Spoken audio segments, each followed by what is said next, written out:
Good morning, my dear student. Welcome to our next classes. Yesterday we read about conjunction and the part of conjunction. Conjunction, ordinate conjunction, correlative conjunction. तो कल हम लोगों ने पढ़ा था दो conjunctions के बारे में, एक कंजक्शन कोऑर्डिनेटिंग कंजक्शन और एक पढ़ा था कोरिलेटिंग कंजक्शन. ठीक है, तो जो कंजक्शन मैंने क्या बताया था कि जो conjunction words, sentence, phrases, clauses को ज्वाइन करता है सेम रैंक और सेम क्लास को, उसे हम कोऑर्डिनेट कंजक्शन कहते हैं. और जो कंजक्शन पेयर में यूज होते हैं उन्हें हम लोग कहते हैं कोरिलेटिंग कंजक्शन. तो कल हमने कंजक्शन के दो पार्ट पढ़े थे. आज हम पढ़ेंगे सब ऑर्डिनेट कंजक्शन. आज क्या पढ़ेंगे हम लोग? सब ऑर्डिनेट कंजक्शन. सब ऑर्डिनेट कंजक्शन क्या है? सब ordinate conjunction, a conjunction, a subordinate clause.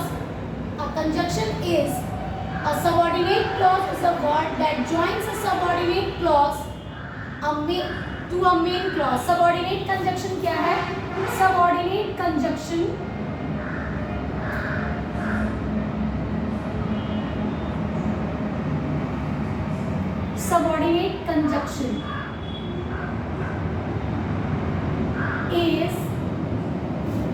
subordinate conjunction is a word that joins a subordinate clause to a main clause and shows a relationship like time, reason, condition, contrast and purpose. तो subordinate conjunction क्या है? वैसा conjunction जो subordinate clause को main clause से जोड़ता है. किस क्लॉज को? सबऑर्डिनेट क्लॉज को मेन क्लॉज से जोड़ता हो. अब यहाँ पे प्रॉब्लम है कि सबऑर्डिनेट क्लॉज क्या है और मेन क्लॉज क्या होता है. जैसे कि हम लोगों ने कल की क्लास में पढ़ा कि क्लॉज क्या होता है. What is clause? A sentence which has a subject and a verb. ऐसा सेंटेंस जिसमें एक सब्जेक्ट हो और एक वर्ब हो, वैसे सेंटेंस को हम लोग क्लॉज कहते हैं. और अब यहाँ पे हम लोगों को आ गया है क्वेश्चन कि कंजक्शन जो सबऑर्डिनेट क्लॉज को मेन क्लॉज से जोड़े वो होता है सबऑर्डिनेटिंग कंजक्शन.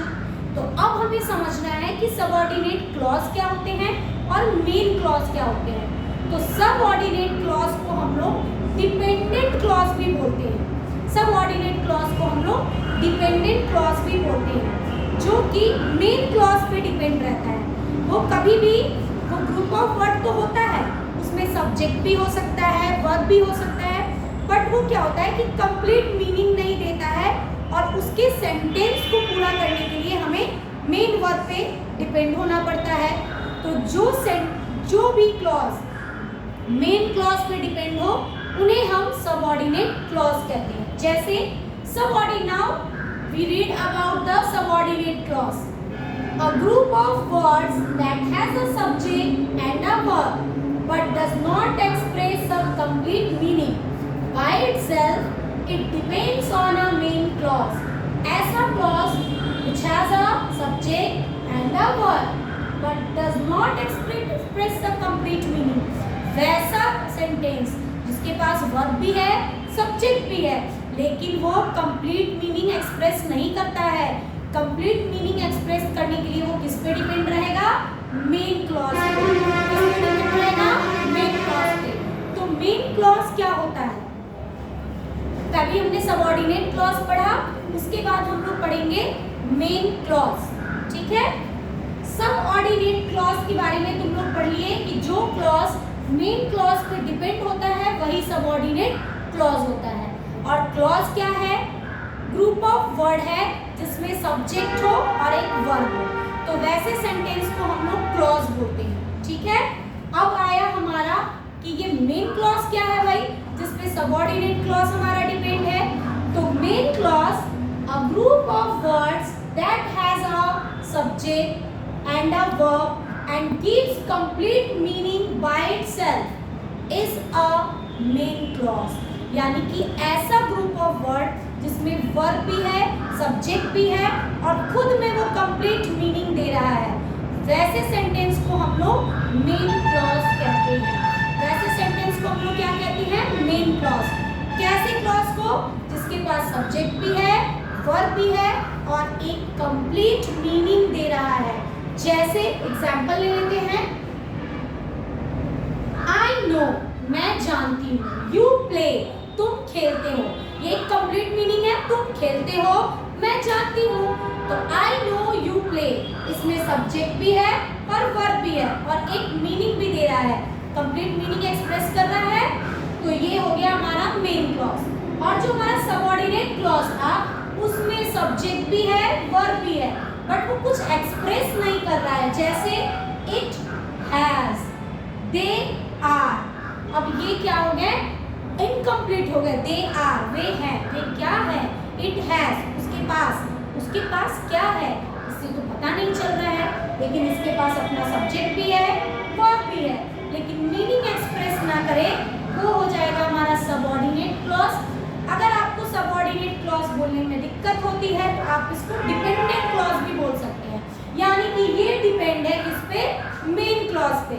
और मेन क्लॉज जिसके पास सब्जेक्ट हो, वर्ब हो और कंप्लीट मीनिंग देता हो, वो हमारा होता है मेन क्लॉज। जैसे I know you, you play cricket, ऐसा हम लोग बोलते हैं तो ये कंप्लीट मीनिंग देता है। ओके, अब हम लोग जानेंगे कि कुछ हमारे, जैसे हमने कुछ कॉमन कोऑर्डिनेट कंजक्शंस के बारे में पढ़ा था, एंड, बट, इट, सो, ये सब पढ़ा था हम लोगों ने।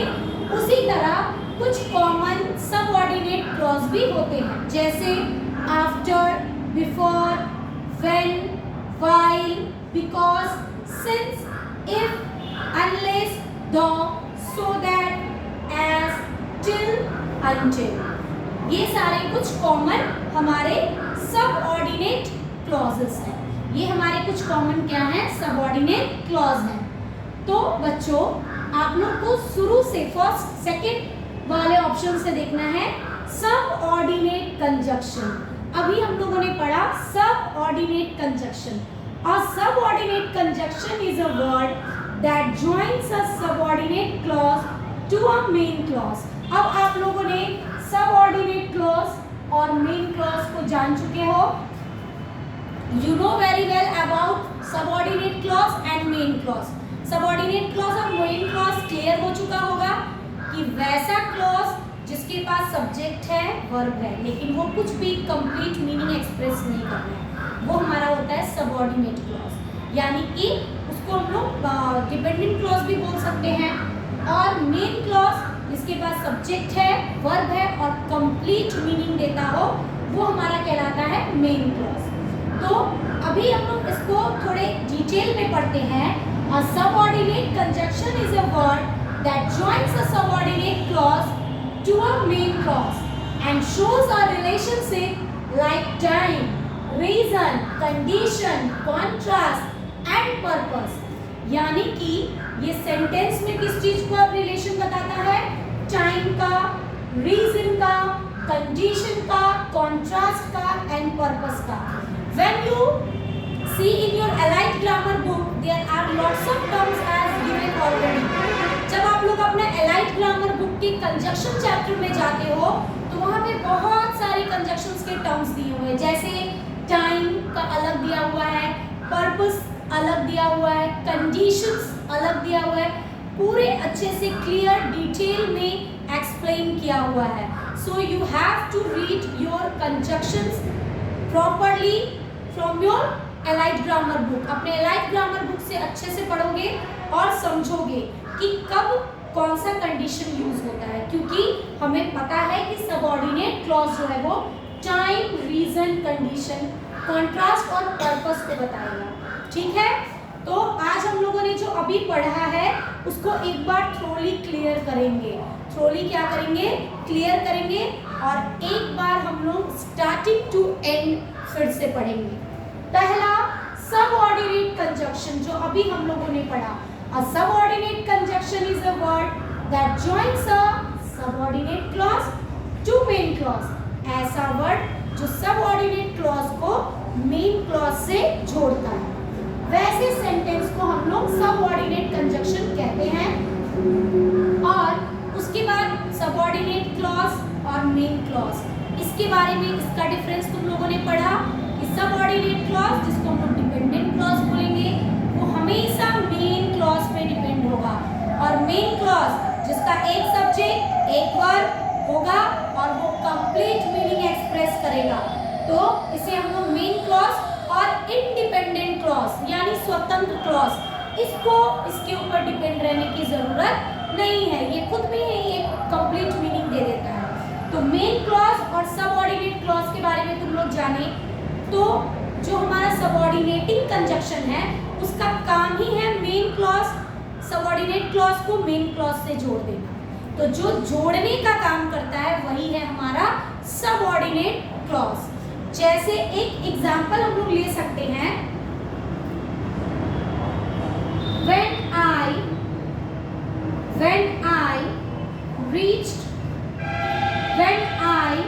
reached there, she was sleeping.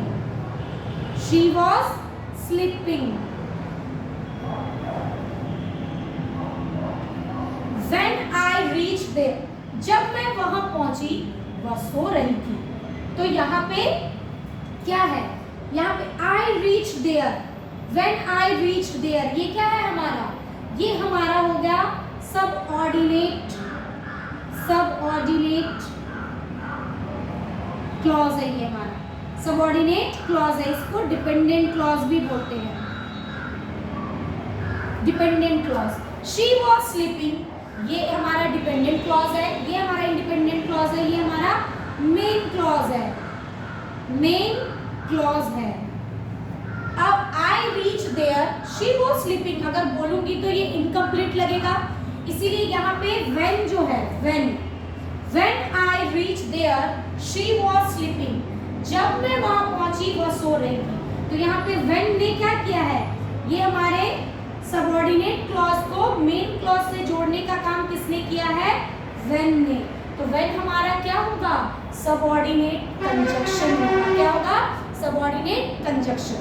जब मैं बोलूंगी I know that you are honest, I know that, मैं बोल रही हूँ आई नो दैट, मैं जानती हूँ, क्या, यू आर ऑनेस्ट। तो आई नो दैट अगर लगाती हूँ तो ये हमारा डिपेंडेंट क्लॉज होगा, जो कि main clause you are honest पे डिपेंड हो जाएगा।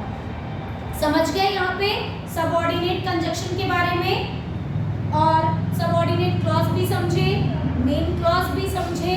तो यहाँ पे हमारा कंजक्शन जो है ये खत्म हो जाता है।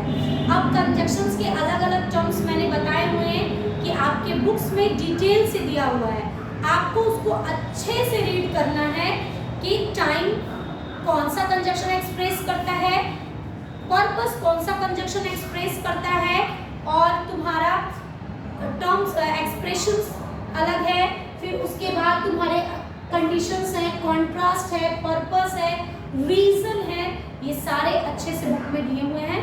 आप लोग उस बुक को अच्छे से रीड करोगे, ठीक है। यहाँ तक क्लियर हुआ सबका। अब हम लोग एक बार स्टार्टिंग से जाते हैं, थोड़ा सा समझेंगे बैक में जाकर कि कंजक्शन का क्या टर्म था।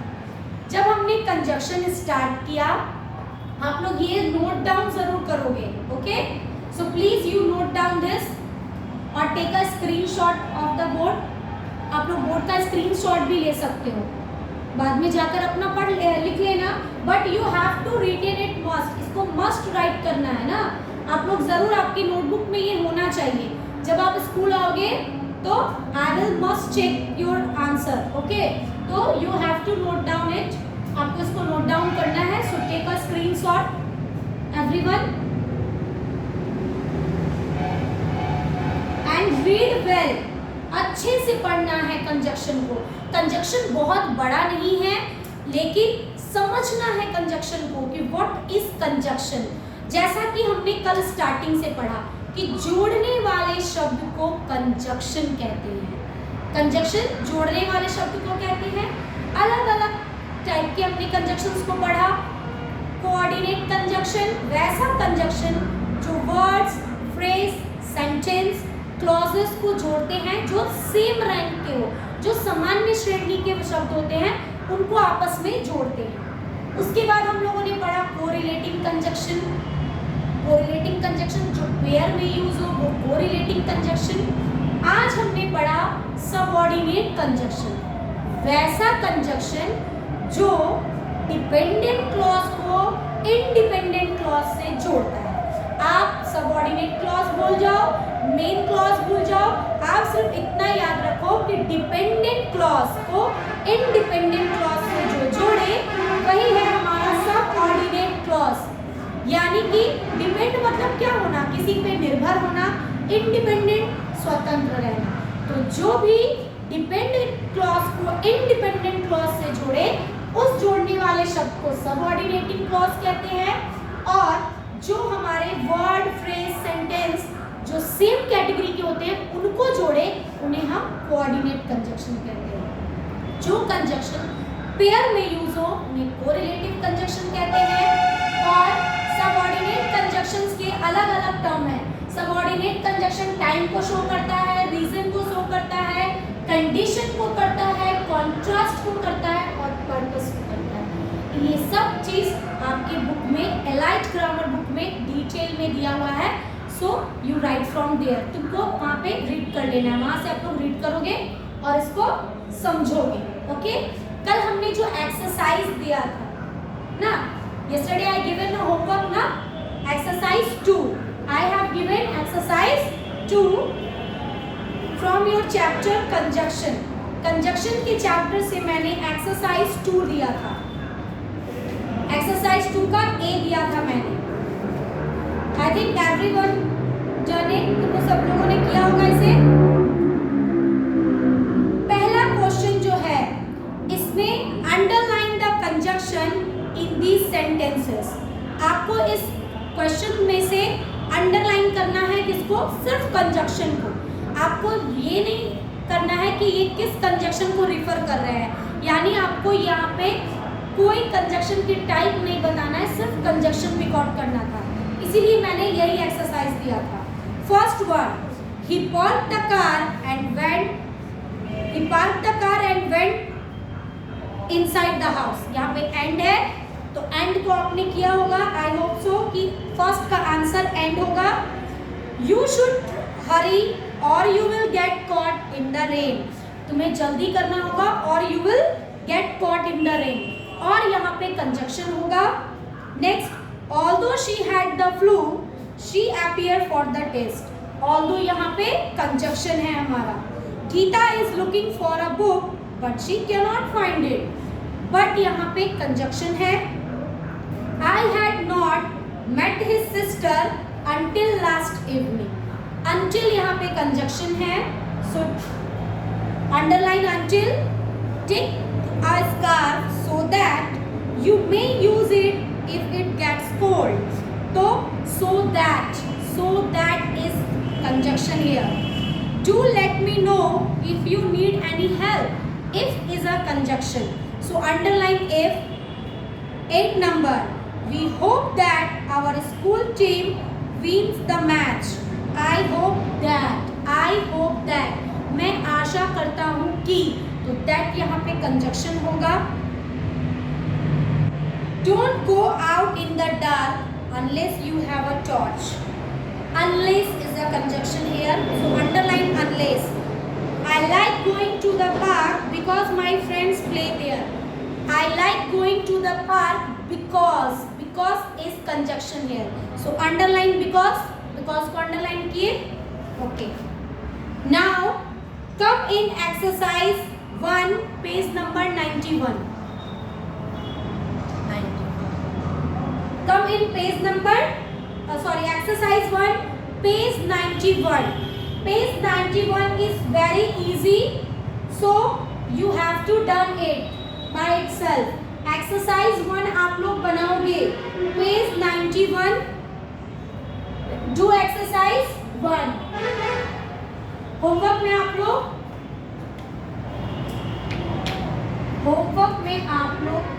what's your homework? do exercise 1 of page 91। do it by yourself। और एक बार ध्यान से सुन लो, ये एक्सरसाइज आप लोग के बुक में फिल होना चाहिए and also note down in your notebook. आपके नोटबुक में भी होनी चाहिए। का ये चैप्टर कोई भी बच्चा नहीं बोलेगा कि मेरा इनकम्प्लीट रह गया है, because I am not going to teach it again. मैं इसे फिर अब दोबारा नहीं पढ़ाऊंगी। So you have to be careful about your study. आपको अपनी स्टडी को कंटिन्यू रखना है और आपको प्रॉपरली जो भी चीज़ पढ़ाई जा रही है उसको मेंशन रखना है अपने नोटबुक में। सो आप अपडेटेड रहोगे और जब आओगे तो ये चैप्टर्स जो भी आपको पढ़ाया जाएगा वो आपके नोटबुक में होना चाहिए, क्योंकि अगेन ये चैप्टर आपको नहीं पढ़ाया जाएगा। ओके, सो स्टूडेंट, आज आप लोगों का ये कंजक्शन चैप्टर मैं यहीं पे ख़त्म करती हूँ। We continue the exercises.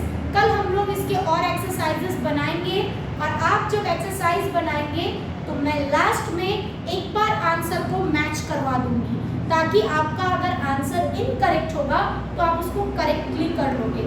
और करेक्ट करके लाना है बुक में, क्योंकि जब मैं यहाँ पे आंसर बोल रही हूँ तो आपको करेक्ट करना मस्ट है, क्योंकि फिर मैं वो बार बार इनकरेक्ट को करेक्ट नहीं करूँगी। जब मैं आंसर यहाँ पे बता दे रही हूँ तो आप अपने आंसर से एक बार मैच कर लोगे, इसलिए वो अपना एक बार आप रफ में लिखोगे और उसके बाद आप उसको फेयर करोगे। Okay, now and the session and thanks you.